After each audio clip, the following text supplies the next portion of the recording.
Welcome to my Friday, March 10th video update.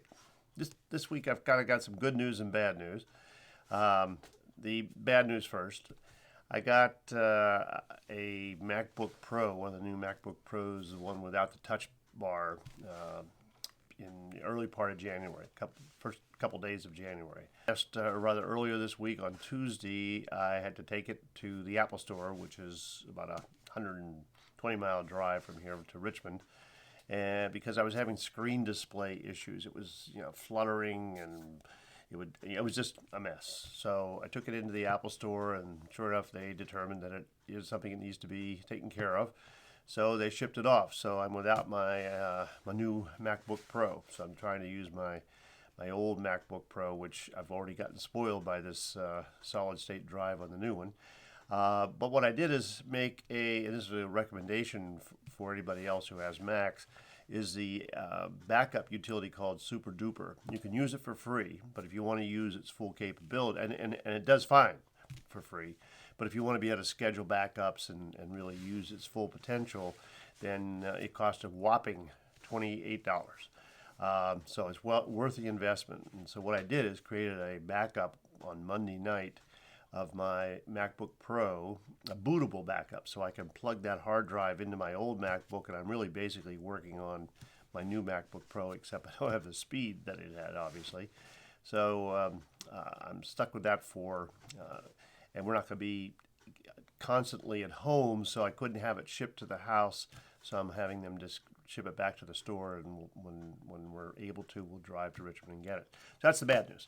The good news is, though, I bought another camera bag, and I've done a video on this, and perhaps you've seen it. It's the Temba Cooper Slim 13, and it is a tremendous bag.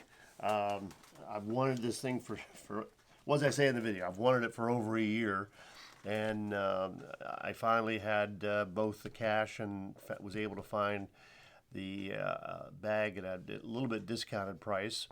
And when I hadn't ordered it, and I really am glad I did. I wish I'd have gotten it earlier, really, because then I probably wouldn't have gotten the Think Tank Retrospective 30, which is a great bag, but it just doesn't work with me properly. Everybody has their own feel for bags, and if you're not a camera bag person, then you perhaps don't understand that, but it is the case.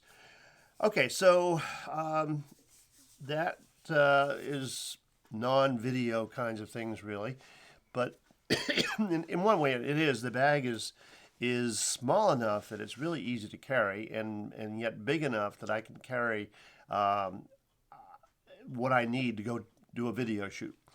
Right now I have both cameras in it, and I don't have room. Well, I mean, I could take some of the lenses out, because when I go for a video shoot, I'm going to use the lenses that are on the camera. I'm not going to be changing lenses. And I can put my Ceramonic mic set in there. So it really is a versatile bag, and just takes some repacking to use it in different ways, which same as with every bag.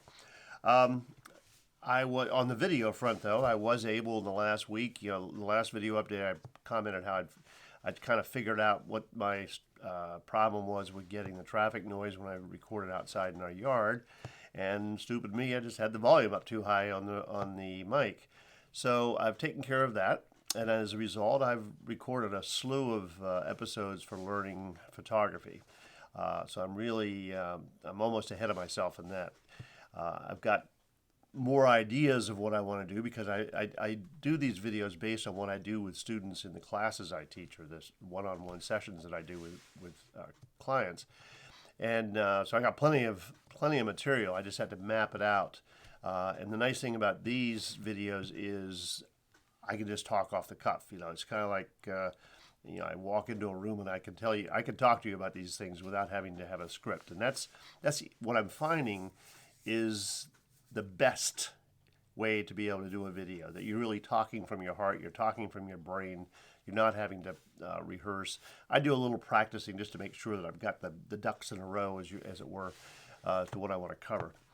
So I'll be doing more of those, and I have to get back and do some more photography technology tools because I've got a couple tools, as I mentioned before, that I want to talk about, and I'll be doing that in the next little while.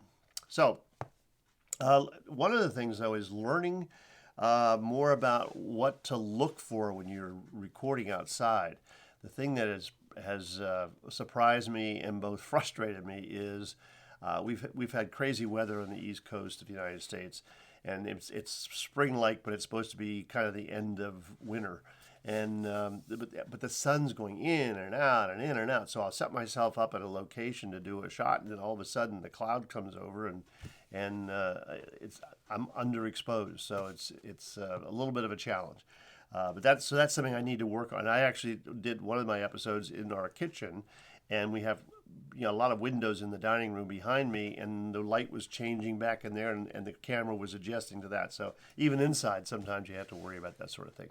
Down here in the basement, I'm cool. I got a light there. I got a light there. I'm good to go as long as I'm not being overexposed. Okay, so that's really it for today. A resource, though, someone I haven't mentioned before is Curtis Judd. Curtis Judd is I'll put the link in the description below. But he is his forte is audio and lighting as well, but audio for video. But audio really seems to be his passion, and he has a lot of good videos on audio. They're over my head in many cases, but he recommends microphones, he tests microphones, he reviews them, recording devices, lots of things. So check on Curtis Judd. That's Judd with 2 D's. If you just search him on YouTube or follow the link in the description below. So thanks again for tuning in, and I'll see you in my next video update. Have a good day.